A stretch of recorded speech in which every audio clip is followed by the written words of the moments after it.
ఎంతో శక్తివంతమైన శ్రావణ మాసం. ఈ శ్రావణ మాసం అంటే శివపార్వతులకు అలాగే లక్ష్మీదేవికి అత్యంత ప్రీతికరమైన మాసం. శ్రావణ మాసంలో చేసే పూజలకు విశేషమైనటువంటి పుణ్య ఫలితం లభిస్తుంది. అయితే వివాహం అయినటువంటి ఆడవారు తప్పనిసరిగా ఈ శ్రావణ మాసంలో వచ్చే మంగళవారం రోజున శ్రావణ మంగళ గౌరీ వ్రతాన్ని చేసుకోవాలి. స్త్రీలు తమ సౌభాగ్యం కోసం, తమ భర్త ఆయుష్ కోసం, అలాగే ఐశ్వర్యం కోసం ఈ మంగళ గౌరీ వ్రతాన్ని చేసుకోవాలి. శ్రావణ మంగళ గౌరీ వ్రతాన్ని ఎలా చెయ్యాలి, ఈ వ్రతాన్ని ఆచరిస్తే ఎటువంటి శుభ ఫలితాలు కలుగుతాయి అనేటటువంటి ఈ పూజా నియమాలను గురించి ఈ వీడియోలో వివరంగా తెలుసుకుందాం. ఈ శ్రావణ మాసంలో మొత్తం 4 శ్రావణ మంగళవారాలు వచ్చాయి. ఏదైనా ఒక శ్రావణ మంగళవారం రోజు ఈ మంగళ గౌరీ వ్రతాన్ని చేసుకోవాలి.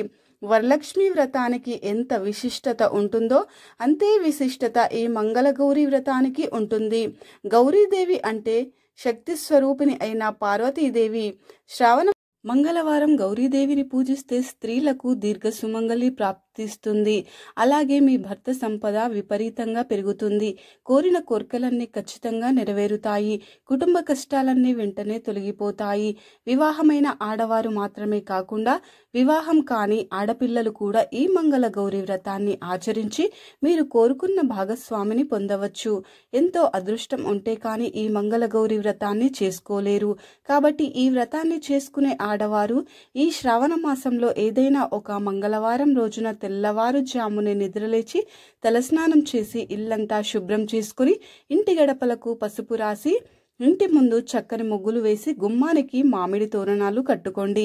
ఈ వ్రతాన్ని ఆచరించే ముందు ఇల్లంతా పసుపు నీళ్లు చల్లుకోవాలి. విశేషంగా ఈ వ్రతాన్ని చేసుకునే ఆడవారు తప్పనిసరిగా ఎరుపు రంగు వస్త్రాలను ధరించాలి. ఎరుపు రంగు వస్త్రాలు ధరించి మంగళ గౌరీ వ్రతాన్ని చేసుకుంటే మీ పూజకు సంపూర్ణ పుణ్య ఫలితం లభిస్తుంది. పూజా మందిరంలో ముగ్గు వేసి పూజ గదిని అందంగా అలంకరించుకోండి.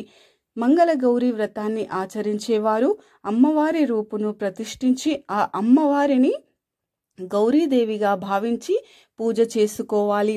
అయితే అమ్మవారి రూపును పెట్టుకోలేనటువంటి వారు పసుపుతో గౌరీదేవిని తయారు చేసి ఈ వ్రతాన్ని చేసుకోవచ్చు. గౌరీదేవిని ఎలా తయారు చేయాలి అంటే ముందుగా కొంచెం పసుపు తీసుకొని పసుపులో పాలు పోసి ఒక చిన్న పసుపు ముద్దలా తయారు చేసుకోవాలి. ఈ పసుపు ముద్దను గౌరీదేవిలా భావించి మీ పూజా మందిరంలో ఒక ఎర్రటి వస్త్రాన్ని వేసి ఆ వస్త్రం పైన బియ్యం పోసి 2 తమలపాకులను పెట్టి తమలపాకు పైన గౌరీదేవిని ప్రతిష్ఠించుకోవాలి. గౌరీదేవిని ప్రతిష్ఠించిన తర్వాత ముందుగా వినాయకునికి నమస్కారం చేసుకుని మంగళ గౌరీ వ్రతాన్ని ప్రారంభించాలి. అయితే పూజ ప్రారంభించే ముందు తోరణాలు తయారు చేసుకోవాలి. ఒక తెల్లటి దారాన్ని 5 పోగులుగా తీసుకొని ఆ దారానికి పసుపు రాసి 5 ముడులు వేసి ఈ పసుపు దారానికి ఒక పుష్పం కట్టి తోరణం లాగా తయారు చేసి అమ్మవారి ముందు పెట్టుకోవాలి.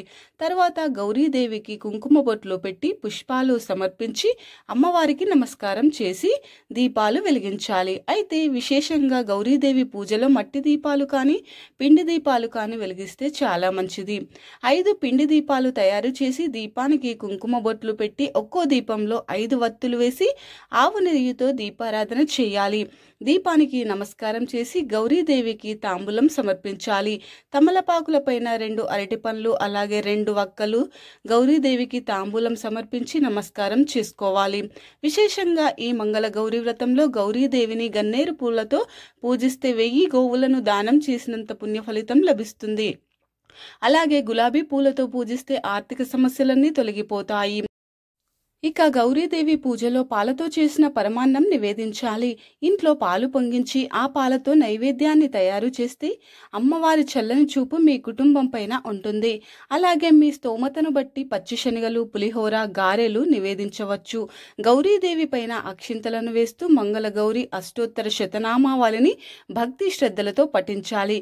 ఈ మంత్రాన్ని చదవలేని వారు ఓం మంగళ గౌరియే నమః అనే నామాన్ని చదువుతూ గౌరీదేవి పైన అక్షింతలను వేయండి. చేయండి. చివరగా గౌరీదేవికి హారతి ఇచ్చి ధూపం సమర్పించి మీ కుటుంబం మొత్తానికి మంచి జరగాలని, మీ భర్త ఆయురారోగ్యాలతో జీవించాలని, ఎల్లప్పుడూ సుఖ సంతోషాలను ప్రసాదించమని ఆ అమ్మవారికి నమస్కారం చేసుకొని 5 ప్రదక్షిణాలు చేసి ఒక కొబ్బరికాయను పగలగొట్టండి. గౌరీదేవి దగ్గర పెట్టిన ఆ తోరాన్ని తీసి మీ కుడి చేతికి కట్టుకోవాలి. ఈ మంగళ గౌరీ వ్రతాన్ని చేసేవారు ముత్తైదువును మీ ఇంటికి పిలిచి వాయనం అందించాలి.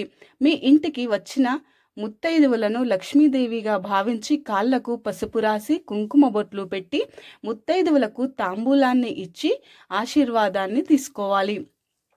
ఈ వ్రతానికి 5 ముత్తైదువులను పిలిచి వాయనం సమర్పించాలి. అయితే ముత్తైదువులకు వాయనం ఇచ్చేటప్పుడు ఆ వాయనంలో పసుపు కుంకుమలు ఉండకూడదు. ఈ సౌభాగ్య వ్రతంలో పసుపు కుంకుమలను వాయనంలో సమర్పించకూడదు. కాబట్టి ముత్తైదువులకు ఇచ్చే వాయనంలో అరటి పండ్లు, పువ్వులు, గాజులు, ఎర్రటి జాకెట్ ముక్క, అలాగే పచ్చి శనగలు ఉండాలి.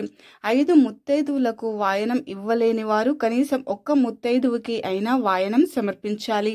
అది కూడా సాధ్యం కాకపోతే ఇంట్లో మంగళ గౌరీ వ్రతాన్ని చేసి ఏదైనా అమ్మవారి దేవాలయానికి వెళ్ళి దేవాలయంలో ఉన్న అమ్మవారికి తాంబూలం సమర్పించవచ్చు. ఈ విధంగా మంగళ గౌరీ వ్రతాన్ని ఆచరించి ఆడవారు తప్పనిసరిగా ఉపవాసం ఉండాలి. ఈ వ్రతాన్ని చేసి 1 రోజు ముందు సాత్విక ఆహారాన్ని మాత్రమే స్వీకరించాలి. మాంసాహారానికి దూరంగా ఉండాలి. ఈ వ్రతాన్ని తొలిసారిగా చేసుకునే ఆడవారు మీరు వ్రతం చేసే సమయంలో మీ పక్కనే మీ తల్లిని కూర్చోబెట్టుకుని ఈ వ్రతాన్ని చేసుకుంటే చాలా మంచిది. అలాగే తొలి వాయనం కూడా మీ తల్లికి అందించాలి. తల్లి లేని పక్షంలో మీ అత్తగారికి వాయనం ఇవ్వాలి. ఎంతో శక్తివంతమైనటువంటి ఈ శ్రావణ మంగళ గౌరీ వ్రతాన్ని చేసుకుంటే ఆడవారికి సౌభాగ్యం వర్ధిల్లుతుంది. తన భర్త ఆయుష్ పెరుగుతుంది. అలాగే సంతానం లేని వారికి సంతానం కలుగుతుంది. మీ ఇంట్లో సుఖ సంతోషాలు, అష్టైశ్వర్యాలు వృద్ధి చెందుతాయి. కుటుంబమంతా ఆయురారోగ్యాలతో సిరి సంపదలతో జీవిస్తారు. భార్యాభర్తల మధ్యన కలహాలు తొలగిపోయి అన్యోన్యత పెరుగుతుంది. భక్తి శ్రద్ధలతో ఈ వ్రతాన్ని ఆచరించి గౌరీదేవిని ఏది కోరుకున్నా సరే సకల కోరికలు వెంటనే నెరవేరుతాయి. చివరగా మంగళ గౌరీ వ్రత కథను విని మీ వ్రతాన్ని ముగించుకోవాలి. కొత్తగా వివాహమైనటువంటి ఆడవారు ఈ మంగళ గౌరీ వ్రతాన్ని తప్పనిసరిగా ఆచరించాలి. వివాహమైన మొదటి సంవత్సరం ఈ వ్రతాన్ని మీ పుట్టింట్లో చేసుకోవాలి. ఈ గౌరీదేవి వ్రతం గురించి స్వయంగా శ్రీకృష్ణుడు ద్రౌపదికి వివరించినట్లుగా పురాణాలు పేర్కొన్నాయి.